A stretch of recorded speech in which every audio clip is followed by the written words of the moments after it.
ఇది తిరుపతి ఏడుకొండల bus stop. దీని పక్కనే మనకు తిరుచానూరు వెళ్ళడానికి బస్సులు ఉంటాయి. నేడు పంచమి తీర్థం కావడం వల్ల తిరుచానూరు రోడ్లన్నీ ట్రాఫిక్ జామ్ అయిపోయాయి. పుష్కరిణిలోకి వెళ్ళడానికి భక్తులు ఇక్కడైతే వేచి ఉన్నారు. ఇది పద్మావతి అమ్మవారి ఆలయ ప్రధాన రాజగోపురం.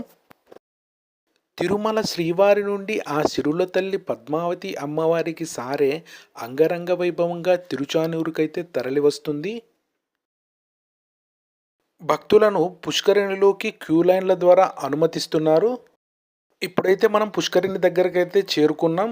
పుష్కరిణి మొత్తం భక్తజన సంద్రంగా అయితే మారిపోయింది. పుష్కరిణి మండపం వద్ద అమ్మవారికి పూజా కైంకర్యాలు అయితే నిర్వహిస్తున్నారు.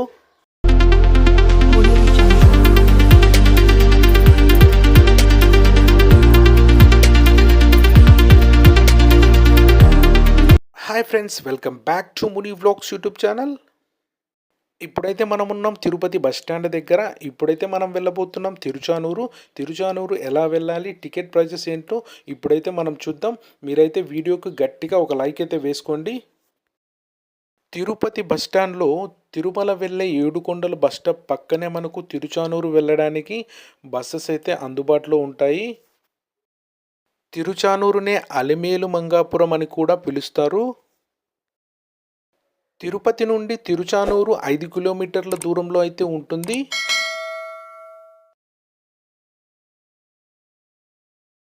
టికెట్ ప్రైస్ వచ్చేసి 20 రూపీస్. బస్ అయితే బయలుదేరిపోయింది. నేను మీకు ఈ వీడియోలో డిసెంబర్ 6, 2024 తేదీన తిరుచానూరు పద్మ సరోవర పుష్కరిణిలో జరిగిన పంచమి తీర్థ మహోత్సవాన్ని అయితే చూపించబోతున్నా. వీడియోను చివరిదాకా చూడండి. వీడియో నచ్చితే ఒక చిన్న లైక్ చేసి మా ఛానల్ని సబ్స్క్రైబ్ చేసుకోండి. నేడు పంచమి తీర్థం కావడం వలన తిరుచానూరు రోడ్ల వద్ద అయితే ట్రాఫిక్ జామ్ అయితే నెలకొనింది. తిరుపతి నుండి తిరుచానూరు రావడానికి 5 కిలోమీటర్లకి మాకైతే 1 అవర్ అయితే టైం పట్టింది. నేడు పంచమి తీర్థం కావడం వలన ఆలయం దగ్గరకు అయితే బస్సులను అయితే అనుమతించడం లేదు. తిరుచానూరు బైపాస్ వద్దనే బస్సులను అయితే నిలిపివేస్తున్నారు. భక్తులను తిరుచానూరు బైపాస్ పక్కన తిరుమల తిరుపతి దేవస్థానం వారు ఏర్పాటు చేసిన జర్మన్ షెడ్లలో భక్తులను వేచి ఉండడానికైతే ఏర్పాట్లు అయితే చేశారు. ఇక్కడ నుండి భక్తులను పుష్కరిణిలోకైతే క్యూ లైన్ల ద్వారా అనుమతిస్తారు. వేచి ఉన్న భక్తులకైతే తిరుమల తిరుపతి దేవస్థానం వారు అన్నప్రసాదాలను అయితే పంపిణీ చేస్తున్నారు.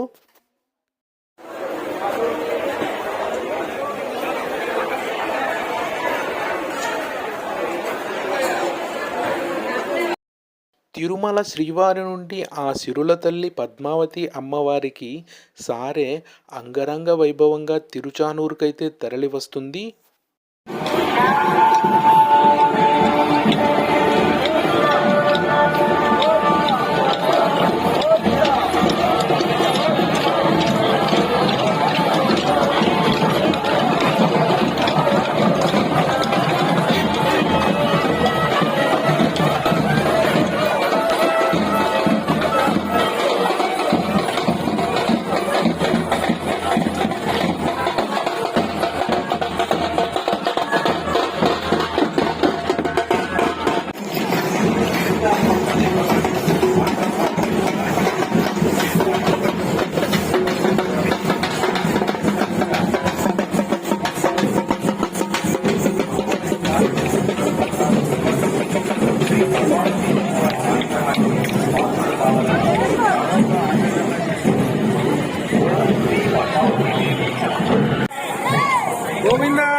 దారి పొడవునా అమ్మవారి సారెకు భక్తులు హారతులతో నీరాజనాలైతే పలుకుతున్నారు.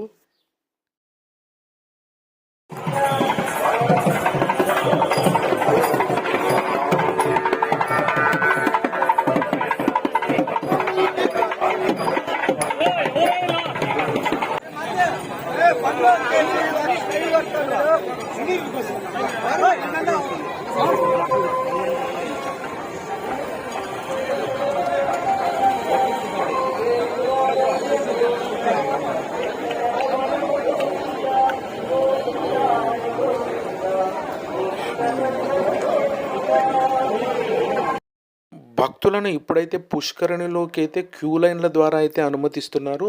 చూడండి ఫ్రెండ్స్, ఎంతమంది భక్తులైతే పుష్కర స్నానం చేయడానికైతే తిరుచానూరుకు తరలి వచ్చారు. తిరుచానూరు మొత్తం భక్తజన సంద్రంగా అయితే మారిపోయింది.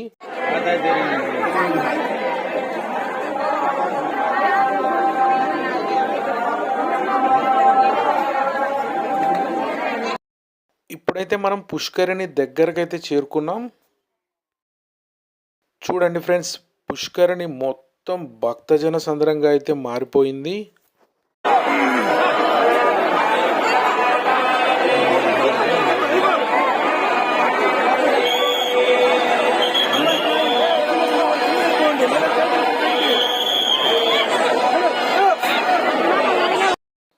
శ్రీ పద్మావతి అమ్మవారి కార్తీక బ్రహ్మోత్సవాలలో చివరి రోజైన శుక్రవారం పంచమి తీర్థం అశేష జనవాహిని మధ్య అంగరంగ వైభవంగా అయితే జరిగింది. పంచమి తీర్థ మండపంలో పద్మావతి అమ్మవారికి చక్రతాళ్వార్కు వేడుకగా స్వప్న తిరుమంజనం అయితే నిర్వహించారు. పాలు, పెరుగు, తేనె, కొబ్బరి నీళ్లు, పసుపు, చందనంతో విశేషంగా అయితే అభిషేకించారు.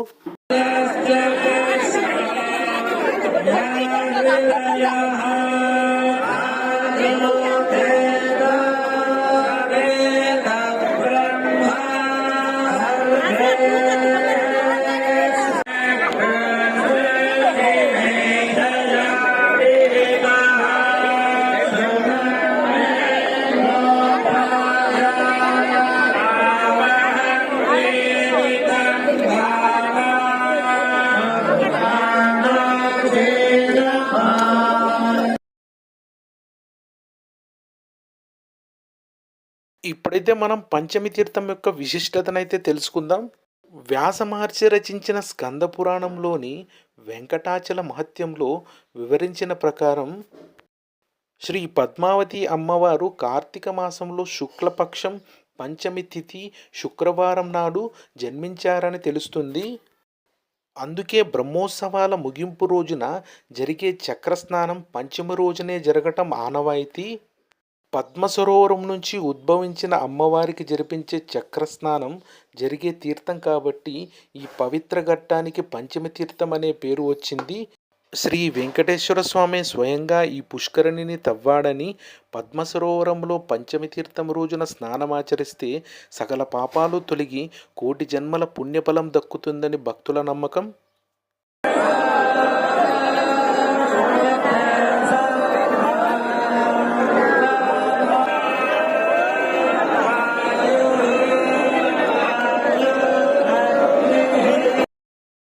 పంచమి తీర్థం రోజున మధ్యాహ్నం 12:15 నుండి 12:20 మధ్య చక్రస్నానాన్ని అయితే అంగరంగ వైభవంగా నిర్వహించారు.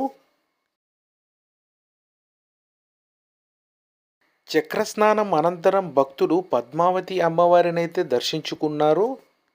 ఇది ఫ్రెండ్స్ ఈ వీడియో కనుక మీకు నచ్చినట్లయితే లైక్ చేయండి, షేర్ చేయండి, కామెంట్ చేయండి. ఇలాంటి మరిన్ని వీడియోల కోసం ముని వ్లాగ్స్ యూట్యూబ్ ఛానల్ని సబ్స్క్రైబ్ చేసుకోండి. Thank you for watching. Yeah.